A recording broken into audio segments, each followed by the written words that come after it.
master, no? Inabot na ako ng gabi. Hindi ko na nabidyohan kanina yung ginagawa ko kasi na-stress ako. So, ito na yung trabaho ko ngayon.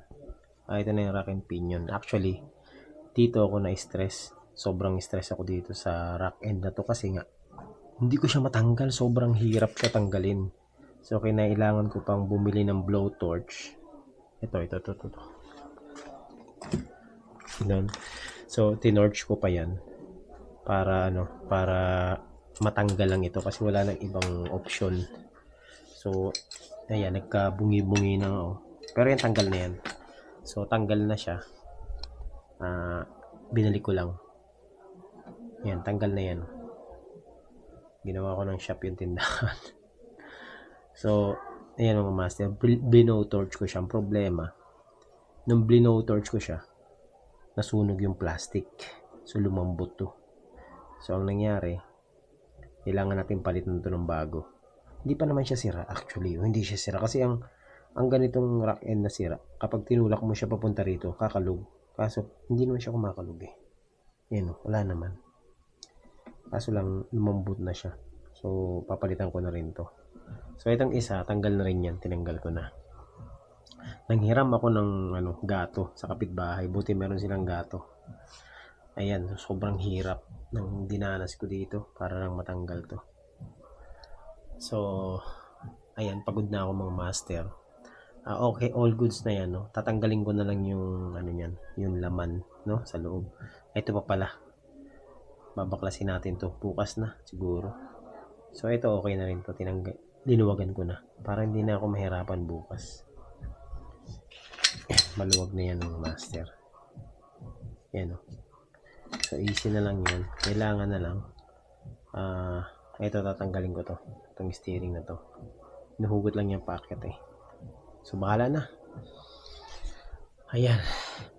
So, yan po ang ginawa ko ngayon. Kanina. Nung umaga, ginawa ko na to. Kaso lang, hindi ko magawa dahil wala akong vice. Wala ako nito. So, naghanap ako dyan. Naggagilap ako sa mga kapitbahay. Buti meron akong nahiraman. Dinala ko dito sa bahay. Kasi hindi ko magagawa dun sa labas eh. Sa van. So, dito ko na lang gagawin. Nandito kasi lahat ng ng tools yan. Ayan. So, salamat dito sa torch na to. Butane lang ginamit ko dito. No? Dito kinakabit yung butane. Tapos, blowtorch. Nag-iba kulay nyo. Sunog talaga siya. So, ayan. Bukas ayusin natin to. Tapos, bibili tayo ng pyesa para maibalik na natin dun sa van. Alright, so tulugan na muna mga master. Inabot na ako ng gabi. Okay, mga master, good morning. Ayan, kagigising ko lang. So, tuloy natin yung ginagawa natin. Ngayong umaga, kakalasin ko na yung rack and pinion. Tapos, titingnan natin yung mga seal. And then, bibili na tayo ng yung mga kailangan. So, yan. Mag-almusal muna ako and then, proceed na tayo sa ating work. So, medyo hula-hula na naman yung gagawin natin ngayon. No? Tingnan natin kung tsambahan natin to. Alright, so gagawin na natin tong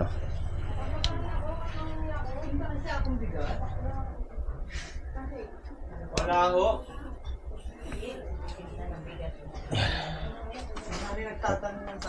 Tatanggalin na natin to. Sa ate magkano to? Ang tumas na mangang? 16. Yan. Tapos itong isa.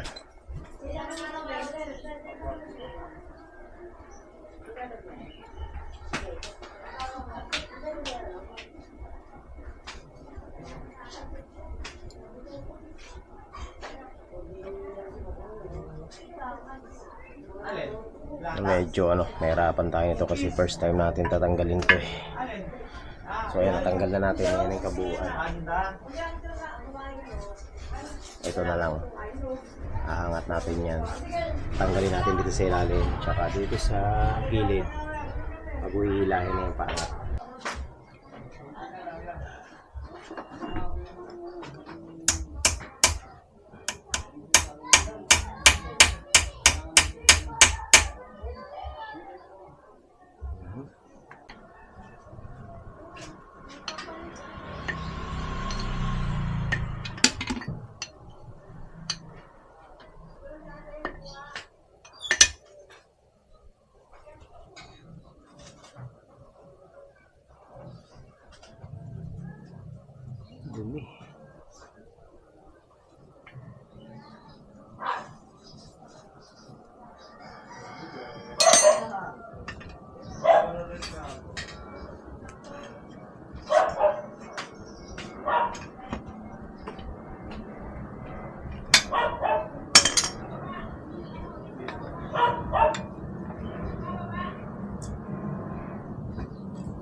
tubig.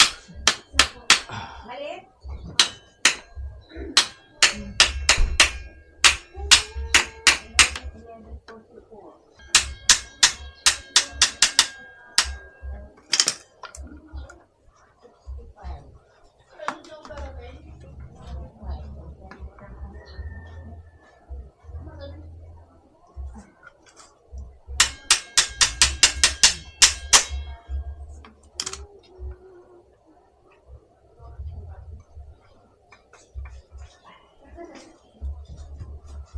Okay. Ang dumi.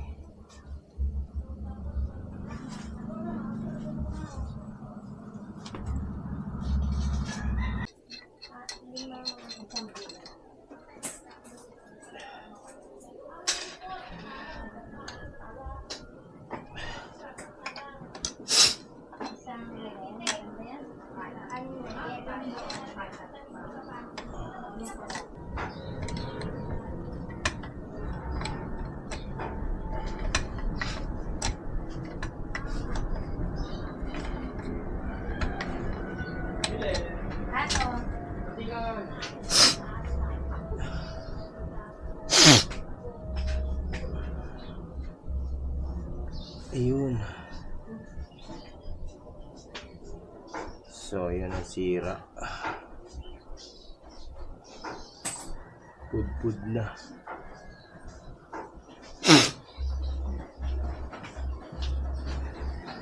Wala na. Pud-pud na.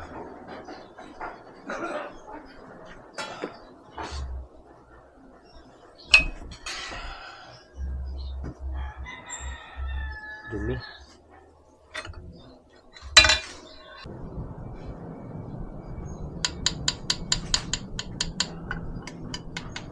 Meron yung gasket dito. Yan. Kasi lang mahaba eh. Extension. Tapos ito.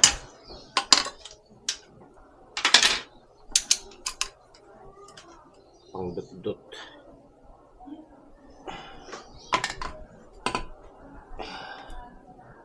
Ay, hindi kasya. Wag na. Ito na lang.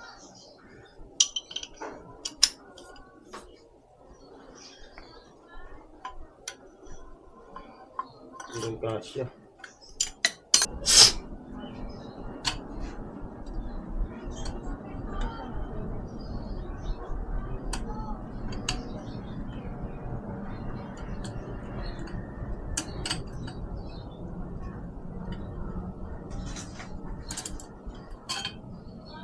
Yon. Dali.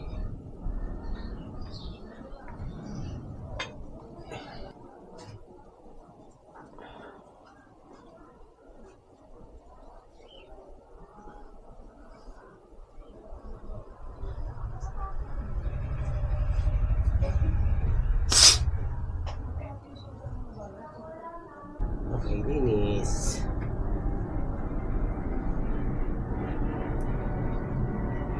Dumi. Ito. Nilinisin ko rin. Pero tama yun.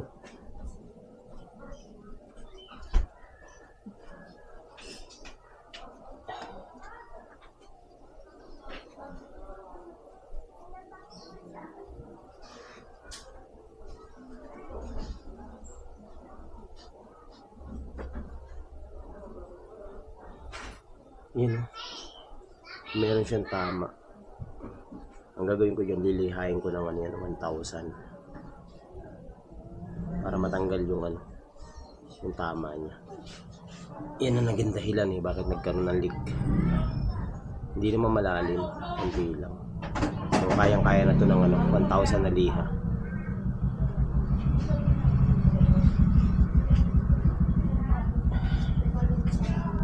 Tsaka to dito. Ito medyo malalim-lalim. 400 tsaka 1,000.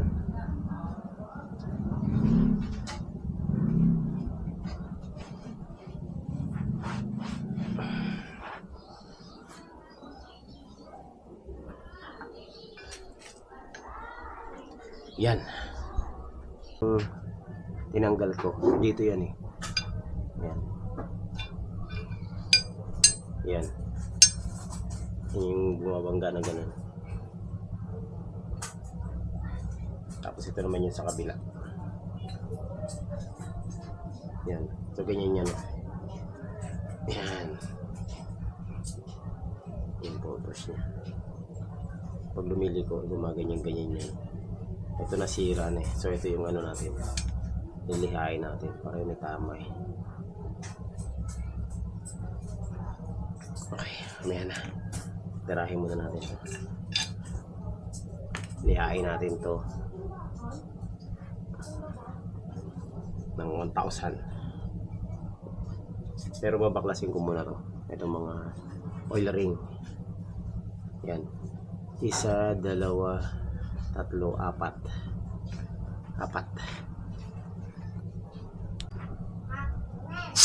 Ay, nako. Sipon.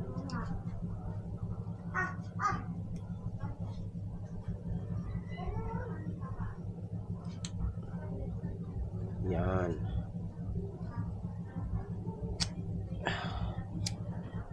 Okay. 1, 0.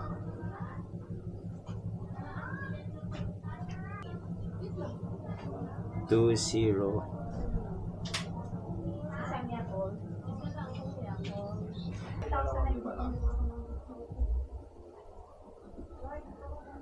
Yun.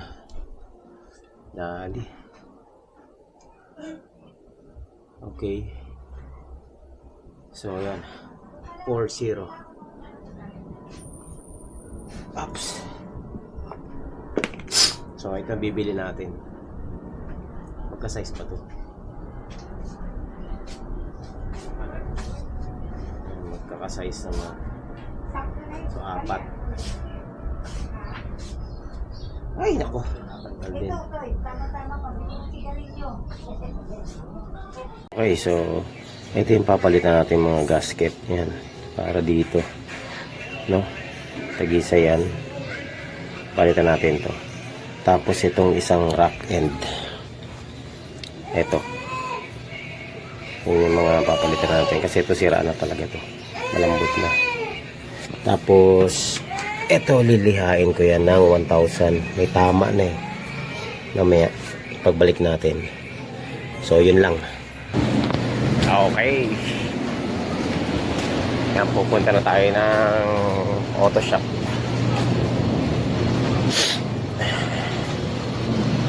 Ito bibili natin. Oh. Birds, ito. Sa rack and pinion. Okay mo? Sa ano, sa Mazda E2000. Van, power van. Hindi na ba nag-i-safety rin na? Oo, dalawa. Ha? Ulit.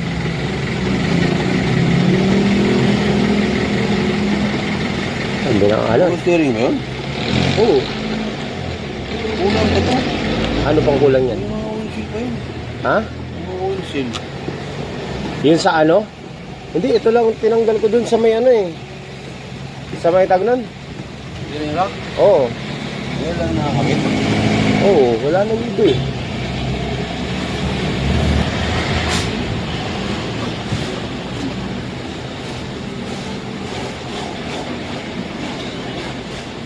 Nahirapan ako nito magbaklas eh. Ano bang kapareho ng Mazda E2000 na pyesa? Di ba ano? Parang Vista. Vesta, no? Ha? Tinignan mo yan? Ha? Kailangan mo yan? Itong isa lang. Ito lang. Sino ka na? Wala pa. Vista mo pa.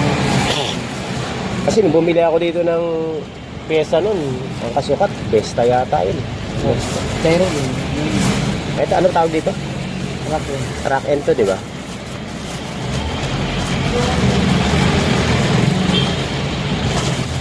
Uubos yung ano ko.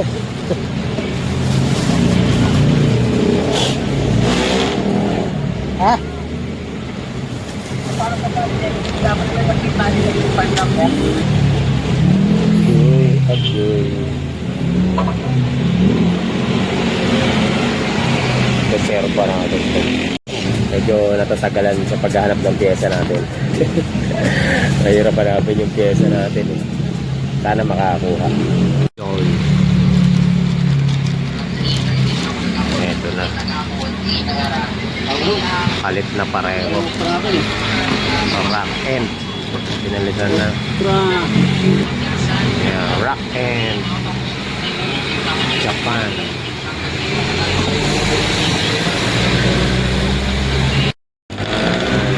Palit na lahat.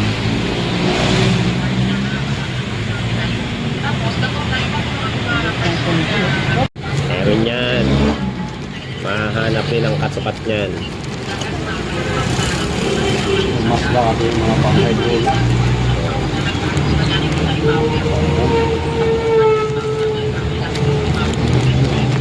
Ito, pang ano to yung sasakyan? Pang Vesta. Ano bang? Ito yan? Oo. Anong kapareho? 2,000. Ah, 2,000 talaga siya. Oo. Wala bang part number 2 nakalagay dyan? Meron yun. Meron yan, di ba? Hindi Oo, lang.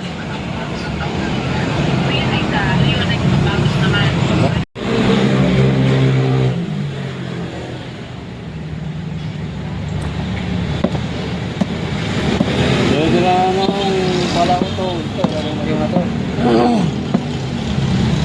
Yan dalawa. Ah, wala. Meron yan. Ano? Meron ka? Mahirapan tayo maghanap ng pyesa. Ito ang problema natin. Wala nito. Ang apat na yan.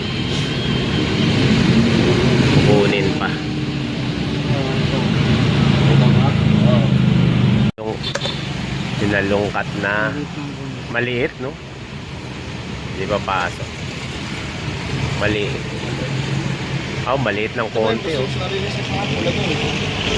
Tatagas yan. Nalungkat na. Sa bahay lang naman ako gumagawa eh. May tangali. Sige, kahit ano na. Ito muna. Ito muna. Sige. Magkano ba to? Oh. Kaya mga master, wala silang makitang pyesa. Dun sa oil seal ko. Babalikan ko na lang. Nakuha ko lang yung rack end. Ang mahal na rack end. Grabe, 1,200. Isang piraso lang. Pag dalawa, 2,400. Pero nakita ko sa ano, sa Shopee, ang mura lang na rack end eh. Nasa 500 lang. Sobrang mahal. Pag sa auto shop. Okay. So, tatanggalin natin yung tama kasi may tama eh. Yan. Meron siyang tama kaya siya naglilik. Pero konti lang naman. Lilihain natin ng unahin natin yung 400.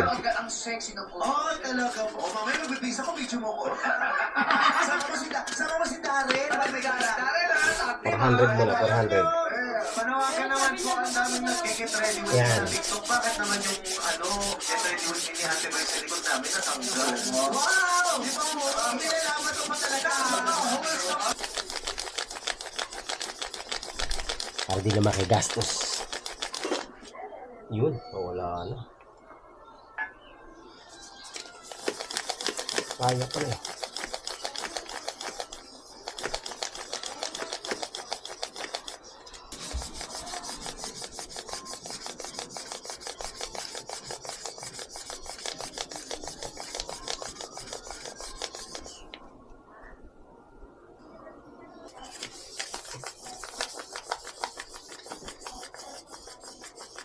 Muna, pag nasagot mo to, 1,000 para kay ate. Okay. Ano sa English na? Dali na to eh. O, ako narinig nila ito. Ano English ng... Ayos. Yan o, wala na. Nasagot na kanina. Wala na yung tama. Okay na, at least it. Fine. Oo. Kasi nakadesign siya ng Utah. Ayos. Hindi Utah, butal na po na butal. Maraming salamat sa mga sumubok. May apat naman na So, yun. yung patay na titira sila ay sina. Antayin na lang natin yung oil seal tapos ikakabit na natin to. Si Malubo ay Ayan, nawala na yung nawala na yung gas-gas. So, ang ginamit ko lang dyan is liha na 400 at saka 1,000. Tinatapan lang kasi ng amo at hindi pa talaga nilinis. Kaya sa kahit, ang gusto linis. Kahit, ang gusto linis. Kaya true ba mo? Iba na ang kailangan ng katawan at age 50 plus. Kaya we take Centrum Silver Flex. Okay. Solutions adjusted. So, ayan mga master, yung seal na lang yung oil seal na lang ang kailangan natin. No? Nalinis ko na lahat. Ayan, yung mga parte ng ating rack and pinion, okay na. Ito okay na rin. Buti na lang meron akong star na tool na ganito. Napaka-importante nito. Kasi hindi mo matatanggal to ng hindi star yung yung allen, star allen. Hirap niyan. Dito yan eh. Dito. So buti na lang meron tayong star allen, kung hindi natin maibabalik itong itong gear na to. Importante to eh. Yan. Ayan, dumating na. Ewan ko lang kung sigurado to kasi yung binigay sa akin parang medyo maliit. Parang medyo maliit yung binigay sa akin. Pero ang sabi, ano pa raw yan? Luluwag. Hindi ko lang alam kung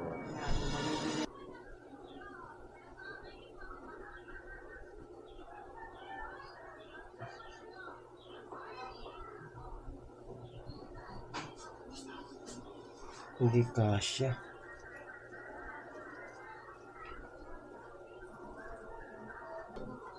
Ano na lang siya, pag-uho na lang. Pwede naman yung upuan na may butas.